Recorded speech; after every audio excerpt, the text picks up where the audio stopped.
Before you do anything else tonight, stop. Put your hand flat on your chest and feel your own heartbeat. That rhythm has been with you through every prayer you've ever spoken. Every night you've lain awake at 3 a.m. with a worry you couldn't put down. Every morning you've woken up and wondered if anything shifted while you slept. You already know, somewhere beneath the words, that sleep is not empty, that something happens in that darkness that your waking mind cannot access. You felt it before, a dream that was more than a dream. A morning where you woke up with an answer you didn't have the night before. A peace that had no explanation. You didn't imagine it. And tonight, I'm going to give you a practice, ancient, precise, and grounded in both science and sacred tradition, that will teach you how to enter that space on purpose every single night for the rest of your life. Tell me where you're watching from. Write your city or your state in the comments right now, not as a formality, because every person who does that is planting a flag and saying, I am here. I am awake. I am ready. Thousands of people will read your city and know someone there is seeking. And if you haven't subscribed to this channel yet, do it now. Not for me, as a promise to yourself that you will not walk away from this halfway. Most people treat sleep like a waiting room, something you endure until morning arrives. They lie down carrying the full weight of the day, thoughts still churning, prayers said out of habit but not out of presence, and they surrender to unconsciousness the same way you'd fall into a chair when your legs give out. But here is what no one told you. The last 4 minutes before you fall asleep are the most spiritually and neurologically charged moments of your entire day. What you bring into that threshold, the image in your mind, the emotion in your chest, the last physical act your hands perform, becomes the instruction your nervous system and your soul will spend the next 7 hours executing. You are programming something every night. The only question is whether you are doing it consciously or by accident. And most people, faithful, sincere, praying people, are doing it by accident, feeding the night their anxieties instead of their intentions, and then wondering why they wake up feeling like nothing moved. There is a practice so old it predates every church, every denomination, every theological debate that has ever divided sincere people from one another. And yet it belongs equally to all of them, because it is rooted in something that existed before the divisions did. It requires no altar, no special knowledge, no spiritual credentials you don't already have. It requires a pen your hand, one word, and the willingness to mean what you do. I am going to walk you through 5 precise phases, each one building on the last. And by the time you finish this video, you will have everything you need to turn tonight's sleep into the most intentional, spiritual act you have performed in years. But first, I need to tell you about a rabbi, a city under threat, and a word that was used to give clay the breath of life. In 16th century Prague, when the Jewish community lived under the constant threat of violence, Rabbi Judah Lo ben Betzalel, known as the Maharal, is said to have formed a figure from the clay of the riverbank and brought it to life by inscribing a single word on its forehead: Emet, truth. As long as that word remained, the golem breathed, moved, and protected. When the rabbi erased only the first letter, the Aleph, the word Emet became Met, which in Hebrew means death, and the clay returned to clay. What strikes me every time I sit with this story is not that a word gave life, it's that the removal of truth is what ended it. Not the absence of breath, not a wound, the erasure of truth. And now I want you to hold out your non-dominant hand, your left hand if you are right-handed. Open your palm and look at it. That hand has held everything you love. It has worked, it has prayed, it has wiped away tears. And tonight, for the first time, you are going to give it a specific instruction. The word is Emet, E-M-E-T. It is not merely the word for truth. The 3 Hebrew letters that compose it, Aleph, Mem, and Tav, are the first, the middle, and the last letters of the entire Hebrew alphabet. The mystics teach that to write Emet is to write everything God has ever spoken, compressed into 4 letters.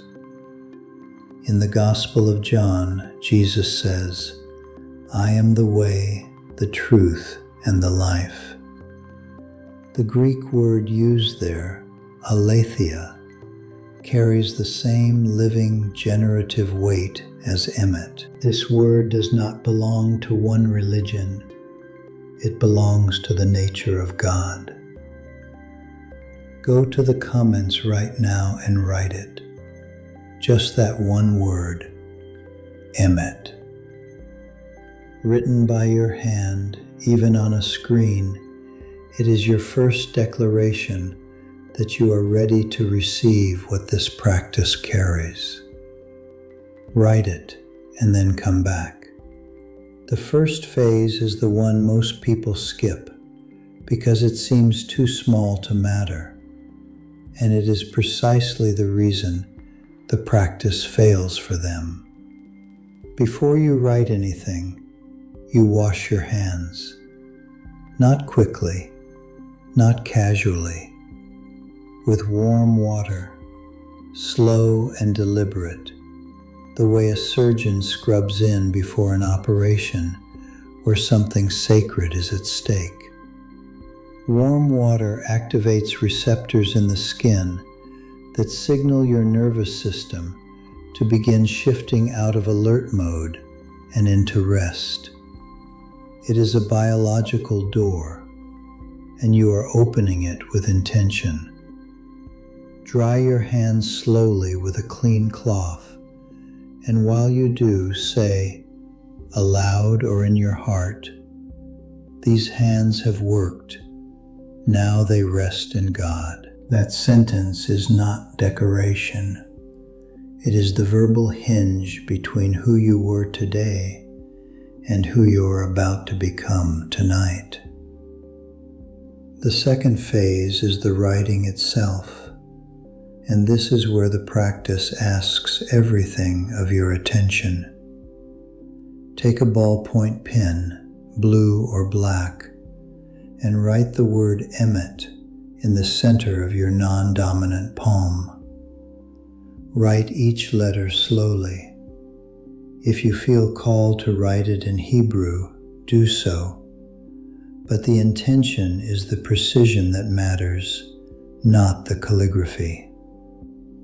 Research from the University of Tokyo confirmed that information written by hand before sleep engages memory consolidation circuits more deeply than any digital input.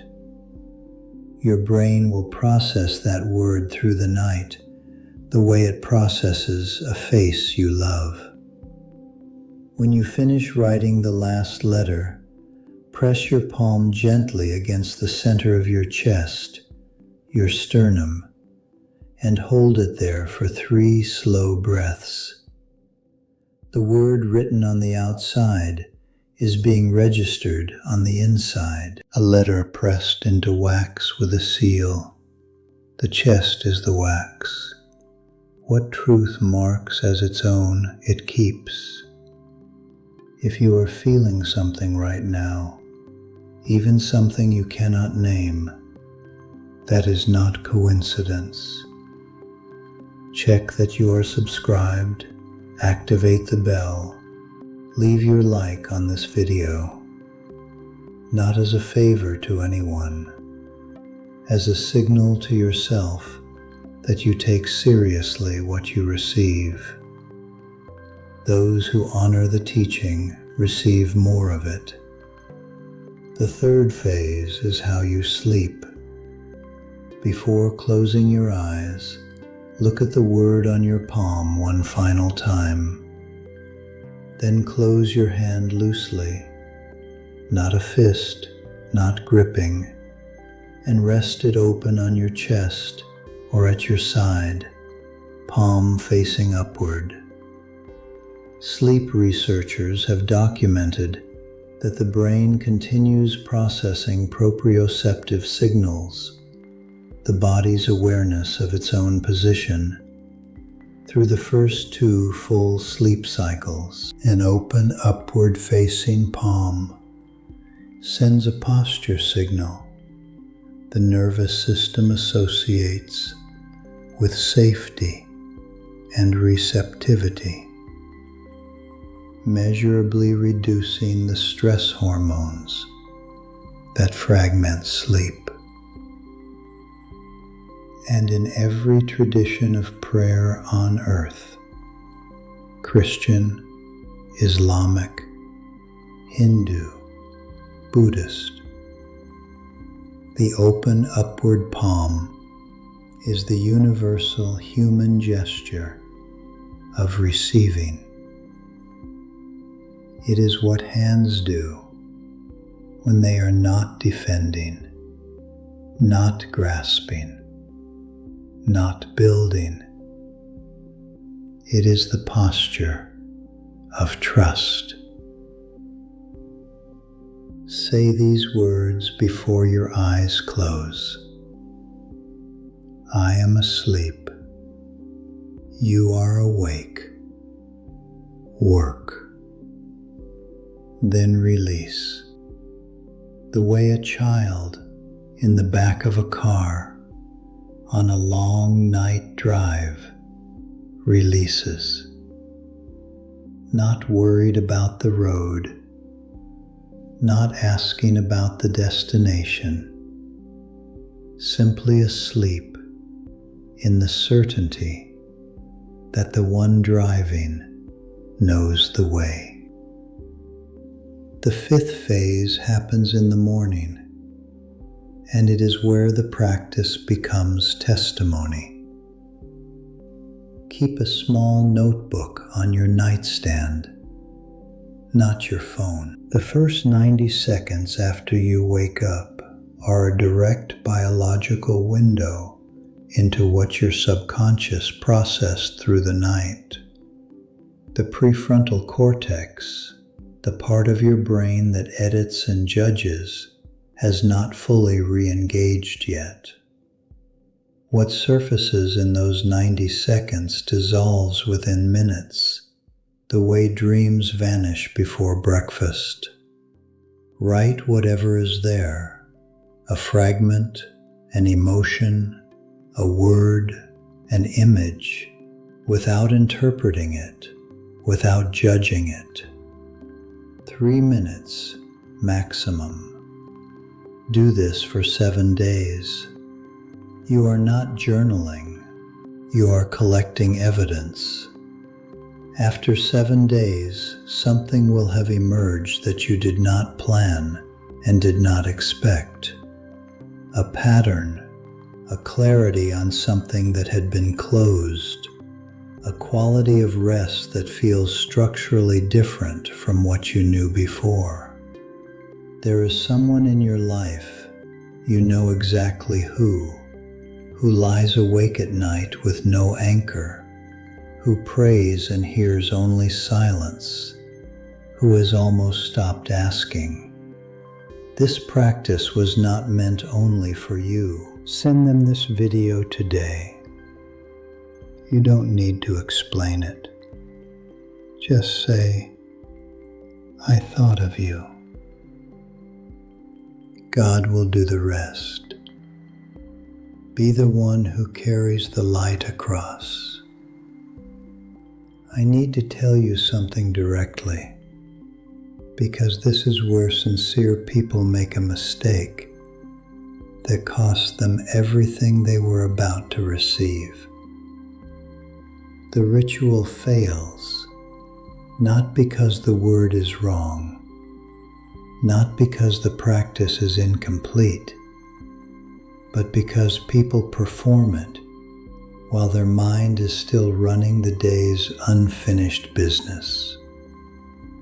They write the word with their hand while their thoughts are somewhere else entirely, on a conversation that went badly, on a bill, on a child who hasn't called, and a hand that writes truth while the mind rehearses fear is not writing a seal, it is writing a contradiction. The Maharal did not inscribe Emet on the golem absent-mindedly. He wrote it as the complete and total act of a man who understood that intention is not a feeling, it is a direction. When you perform this ritual tonight, the writing of the word must be the only thing happening, not the last item on a list, not something done while the television murmurs in the background. The 4 letters written in full presence, with full breath, with full surrender. That is when the ink becomes a seal and the sleep becomes a conversation. You came into this video carrying something, a tiredness that sleep alone hasn't been touching, a faith that is real but has been running without a practice to anchor it. And now you are leaving with something concrete in your hands. 5 phases, 1 word, and the understanding that every night of your life from this point forward can be an act of conscious co-creation with God, rather than a passive collapse into darkness. You are not being asked to become someone different. You are being asked to become more deliberate with who you already are. Someone who believes. Someone who has already been heard. someone whose hands already know how to pray. Tonight, those hands learn one more thing, and 7 mornings from now, you will have evidence, written in your own notebook, in your own words, that something was working while you rested. Think of the person you know who needs to hear this. Not the whole explanation, just the video. Send it to them today with nothing more than, "I thought of you." That small act of passing the light forward is itself a form of the practice. Truth, written by your hand, placed in someone else's night. Before you close this video, go to the comments and write this declaration. Copy it exactly, every word. I write the truth on my hand and surrender to God. While I sleep, He works. I wake up changed. Amen. This is not a comment. It is the first line of a new chapter. Every word you place there becomes a thread of your new story, woven into the record of a night when you decided to stop sleeping by accident and start resting with intention. Write it. And then tonight, when the house is quiet and the day is finally done, wash your hands, write the word, press it to your chest, and close your eyes. You will not be alone in the dark. You will be asleep in the hands of the one who does not sleep, and the word on your palm will be the proof, written in your own hand, that you knew it.